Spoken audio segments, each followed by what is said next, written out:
तो काफी ढूंढने के बाद उनको एक पारसी धर्मशाला मिली। ये सब बातें अम्बेडकर जी ने अपनी जीवनी में लिखी है, आत्मकथा में, वहीं से बता रहा हूं आपको, उन्हीं की लेखनी है।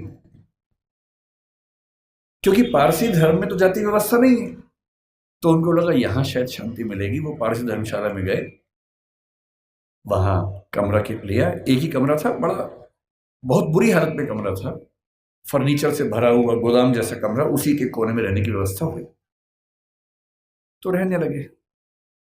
कुछ देर के बाद उस धर्मशाला का जो केयर टेकर था वो गुस्से में आया और उसने कहा कि तुम पारसी नहीं हो। उन्होंने कहा नहीं, मैं तो पारसी नहीं हूं। तो बोले बताया क्यों नहीं? बोले आपने पूछा नहीं, मैं क्यों बताऊं? लेकिन उस धर्मशाला में कई महीनों से शायद कोई आया ही नहीं था, हालत खराब थी। तो फिर सहमति बनी कि यार तुम ना रजिस्टर में कोई पारसी नाम लिख दो, मैं मैनेज कर लूंगा। और बोले मुझे कुछ दिन में घर मिल ही जाएगा, मैं फिर वहां शिफ्ट हो जाऊंगा। तो एक पारसी नाम कुछ रख के काम चलाया। लेकिन 11 दिन हुए थे अभी, और 11वें दिन लगभग 10 से 15 पारसी युवक हथियार, लाठी, डंडे हाथ में लेके चिल्लाते हुए उनकी तरफ बढ़े। और तब उन्होंने कहा कि एक अछूत आदमी पारसी धर्मशाला में कैसे आ गया? तुमने हमारी धर्मशाला खराब कर दी। अंबेडकर जी ने कहा कि आपके धर्म में तो जाति व्यवस्था है नहीं। बोले वो सब हमें नहीं पता, भागो यहां से। और खतरा था कि हिंसा हो सकती थी। अंत में तय हुआ कि शाम तक का समय है, छोड़ देना, वरना छोड़ेंगे नहीं। डॉक्टर अम्बेडकर अपने ऑफिस गए। ऑफिस में उनकी कुर्सी अलग बनाई गई। उनका चपरासी उनको पानी इस तरह से देता था कि जैसे किसी खराब व्यक्ति को दे रहा हो। फाइलें फेंक के देता था ताकि छू ना ले। आप उस व्यक्ति का मन सोचिए कि जो व्यक्ति इतना पढ़ के आ गया है, अमेरिका से पीएचडी, लंदन से पीएचडी कर चुका है, इकोनॉमिक्स में पहली बार देश में किसी ने इतने गंभीर स्तर पर अध्ययन किया होगा, उसके साथ ये बर्ताव हो रहा है। उन्होंने महाराजा के सचिव से बात की, भाई मुझे रहने को घर कब मिलेगा, छोड़ना है मुझे। कोई जवाब नहीं मिल पाया। शाम तक छोड़ना है। पूरे बड़ौदा में एक भी जगह नहीं है जहां वो रह सके। अंतिम उपाय क्या किया? अपने एक हिंदू दोस्त से बात की कि भाई, जो दो दोस्त उनके बाहर से पढ़ के आए थे, एक हिंदू एक ईसाई, दोनों से बात की। हिंदू दोस्त से कहा ऐसा कि ऐसे ऐसे छोड़ना पड़ रहा है पारसी धर्मशाला, क्या मैं तुम्हारे घर रह सकता हूं? बहुत प्रगतिशील व्यक्ति था, पर उसने 2 मिनट चुप होकर बोला कि देख यार, मुझे तो दिक्कत नहीं है, पर मेरे यहाँ जो लोग काम करते हैं ना, वो सब काम छोड़ देंगे, क्योंकि तुम अगर रहोगे तो वो फिर सब खत्म हो जाएगा। तो बोले ठीक है, कोई बात नहीं। एक ईसाई दोस्त था, ईसाइयों में तो प्रथा नहीं होती है, उससे पूछा। उसने कहा यार, हूं तो मैं ईसाई, लेकिन कुछ पीढ़ी पहले हम हिंदू थे, तो हमारे परिवार में अभी तक वो संस्कार हैं, और मेरी पत्नी इस बात से भड़क जाएगी कि आपने एक अछूत को अपने घर में कैसे बुला लिया। और तब डॉक्टर अम्बेडकर लिखते हैं अपनी आत्मकथा में, जो हिंदू समाज के लिए अछूत है वो पारसी के लिए भी अछूत है, वो ईसाई के लिए भी अछूत है। और यही मुंबई में सिडनेहम कॉलेज में जब वो प्रोफेसर बन के गए, वहां भी ये बर्ताव हुआ कि उनको पानी पीने की व्यवस्था अलग थी। सिडनेहम कॉलेज, जो कि बहुत प्रतिष्ठित कॉलेज है मुंबई का, एक बार घड़ा छू लिया तो घड़े को तोड़ा गया पवित्र करने के लिए। और तब उनको फिर ये लगा कि ये अलग अलग धर्म जो दावा करते हैं कि हम समानता वाले धर्म हैं, उन सबका ऐसा बर्ताव क्यों है? फिर एक घटना लिखते हैं अंबेडकर जी अपनी आत्मकथा में।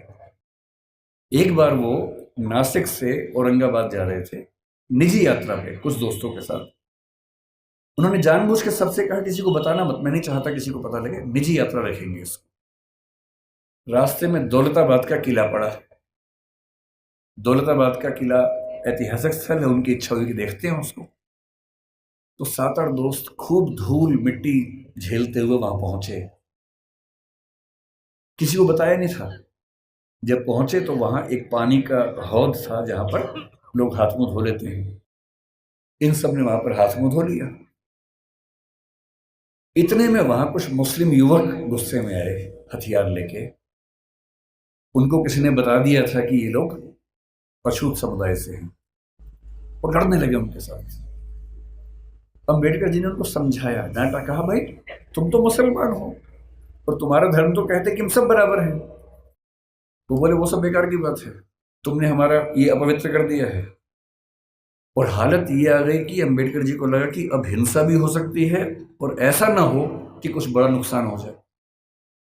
किसी तरह से वहां से जान बचा के, हालांकि बाद में उनको देखने की परमिशन मिली, किला देखा, वापस आए, और उस दिन उन्होंने लिखा भी डायरी में, जो हिंदू, पारसी, ईसाई के लिए अछूत है वो मुसलमान के लिए भी अछूत है।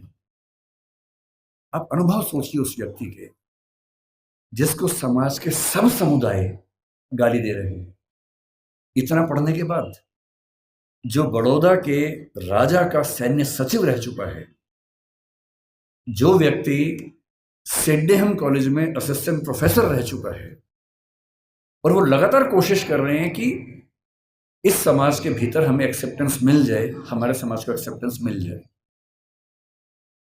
उनके मन में आता नहीं होगा कि अगर वो वापस चले जाते इंग्लैंड, 1 साल के लिए फिर से गए भी थे, अगर वो चाहते तो अमेरिका में, इंग्लैंड में, दुनिया भर के सबसे अच्छे इंस्टीट्यूट्स में, यूनिवर्सिटीज में प्रोफेसर बन के शानदार जिंदगी गुजार सकते थे। क्या कमी थी उनके जीवन में? पर उनको एक बात हमेशा लगती थी कि अगर मेरे समुदाय में संयोग से मैं पढ़ लिख गया हूं, उनके परिवार के 14 बच्चों में वो 14वें बच्चे थे, और उनके खानदान का, उनकी जाति का, समुदाय का पहला बच्चा था जिसने 4th क्लास पास की थी। उनको एक ही बात लगती थी कि मैं अपनी जिंदगी तो शानदार बना के गुजार सकता हूं, बड़ी बात नहीं है। पर नियति ने, इतिहास ने मुझे एक ऐसा मौका दिया है कि यदि मैं अपने निजी सुख दुख भूल जाऊं और रात दिन 24 घंटे अपने समाज के विकास में ताकत लगा दूं, तो हो सकता है कि मेरी वजह से हजारों, लाखों, करोड़ों उन व्यक्तियों को बेहतर जिंदगी मिले जिनकी जिंदगी मानवीय जिंदगी तो नहीं है, कई मामलों में पशुओं से भी बदतर जिंदगी है। और इसीलिए मैं कहता हूं कि जो बोधिसत्व शब्द है वो दरअसल वैसे ही व्यक्तियों के लिए बना हुआ है। बोधिसत्व क्या होता है? महात्मा बुद्ध के बारे में कहते हैं कि जब उनको मोक्ष मिल गया, बुद्ध मानते थे कि जीते जी भी मोक्ष मिल सकता है, कहते हैं कि उनको मोक्ष मिल गया, और जब उनको मोक्ष मिल गया तो वो मुक्ति में जाके आनंद में रह सकते थे। पर उन्होंने कहा कि नहीं, इस समाज में, इस दुनिया में इतने लोग दुखी हैं, इतने लोग परेशान हैं, उनके अंदर बहुत करुणा थी। उनको लगता था कि जब तक दुनिया में एक भी व्यक्ति दुखी है, परेशान है, तब तक मैं अकेला मोक्ष लेकर क्या करूंगा। उन्होंने अपने मोक्ष को स्थगित कर दिया और कहा कि मैं लगातार प्रयास करूंगा कि मेरे साथ साथ सभी को मुक्ति मिले। और तब से बुद्धिज्म में कंसेप्ट आया कि जो व्यक्ति अपनी मुक्ति के लिए अर्ह है, एलिजिबल है, उसके बाद भी मुक्त नहीं होना चाहता, क्योंकि वो चाहता है कि मैं सबको मुक्त करके मुक्त होऊंगा, उसको बोधिसत्व कहते हैं। और इस समाज में यदि कोई सच्चा बोधिसत्व हुआ है तो वो डॉक्टर अंबेडकर हैं। इस बात को हमें ईमानदारी से मानना चाहिए। इतने बुरे अनुभवों से गुजरने के बाद इस व्यक्ति को गुस्सा क्यों नहीं आएगा? इस व्यक्ति के अंदर नफरत पैदा क्यों नहीं होगी? ऐसा ही हुआ था 1848 में ज्योतिराव फूले के साथ। फूले अंग्रेजी माध्यम से पढ़े हुए व्यक्ति थे, और जब पढ़ाई खत्म हुई उनकी 1847 में, 1848 में उनके एक मित्र ने, जो कि उच्च जाति का था, कहा कि मेरी शादी है तो मेरी शादी में आना। इनको भी लगा ठीक है, चलता हूं। उसी शादी में चले गए। उस शादी में वो गए, और दूल्हे के माता पिता ने जैसे ही देखा कि एक अवर्ण व्यक्ति विवाह में आ गया है, इतना खराब से उनको लताड़ा, इतना अपमान किया। और ज्योतिराव फूले कहते हैं कि वही मेरा टर्निंग पॉइंट था। मुझे इस अपमान और इस जिल्लत से सिर्फ खुद को नहीं, अपने समाज के हर व्यक्ति को बाहर निकालना था। और इसलिए 1848 में उन्होंने पहली बार लड़कियों का स्कूल खोला, अपनी पत्नी को पढ़ाया, देश के इतिहास में पहली बार लड़कियों की पढ़ाई लिखाई की व्यवस्था की।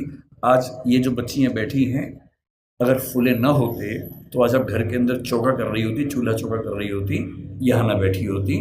इसलिए जिन व्यक्तियों की वजह से हम अच्छा जीवन जी रहे हैं, उनके प्रति कृतज्ञ होना हमारा धर्म है, हमारी जिम्मेदारी बनती है। इतनी खराब परिस्थितियों के बाद जो व्यक्ति इतना आगे बढ़ा, उसने देश के लिए क्या क्या किया, हल्का सा अंदाजा ये भी आपको। जो लोग कहते हैं कि उन्होंने केवल दलित समाज पर कल्याण किया, वो बहुत छोटी बात कहते हैं। वो तो किया ही।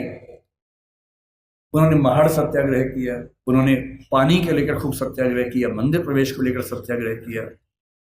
जब उनको लग गया कि सबसे बात नहीं बनेगी, वो नाराज भी हुए।